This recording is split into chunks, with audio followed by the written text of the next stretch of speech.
तुळजाभवानी मातेला का दिली जाते मंचकी निद्रा? महाराष्ट्राची कुलस्वामिनी आई तुळजाभवानी वर्षातून 3 वेळा आणि एकूण 21 दिवस निद्रा घेत असते. उरलेले 344 दिवस अष्टप्रहर जागृत अवस्थेत असते. देवीची 21 दिवसाची निद्रा 3 टप्प्यात या प्रकारे विभागली आहे: घोर निद्रा, श्रमनिद्रा, मोहनिद्रा. मंचक याचा अर्थ पलंग असा आहे आणि देवी या काळात पलंगावर निद्रा घेते. घोर निद्रा. नवरात्रीच्या आधी देवी योगनिद्रेत होती, म्हणजे महिषासुराशी युद्ध करण्यापूर्वी देवी ही निद्रा घेत होती. पण महिषासुराचे देवतांवरचे वाढते अत्याचार पाहून ब्रह्मा, विष्णू आणि महेश देवीला 8 दिवसानंतर योगनिद्रेतून उठवून देवदेवतांचे रक्षण करण्याची विनवणी करतात. या निद्रेतून जागी होऊन देवीने घोर रूप प्रकट केले, यामुळे या निद्रेस घोर निद्रा म्हणतात.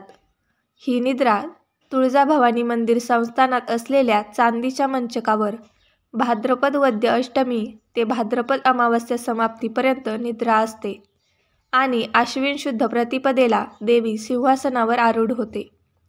श्रमनिद्रा. घोर निद्रेतून जागी होऊन देवीने महिषासुराचे अधर्म कारस्थान पाहून त्याच्याशी युद्ध करण्यास सज्ज झाली.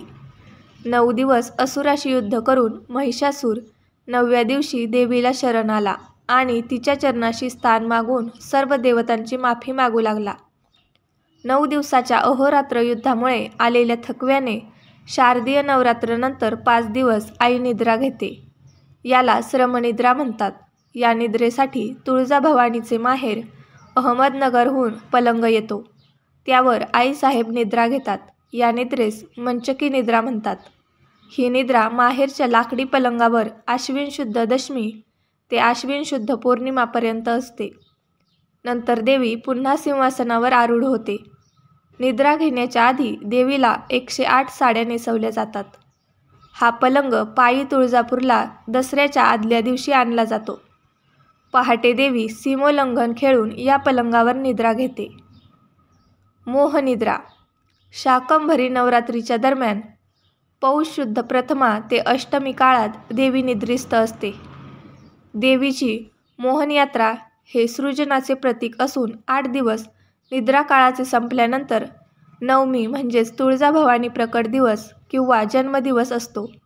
यामुळे या निद्रेस मोहनिद्रा म्हणतात.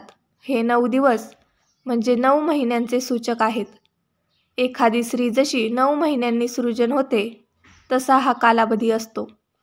देवी शारदीय आश्विन नवरात्रीच्या आधी चांदीच्या पलंगावर निद्रा घेते.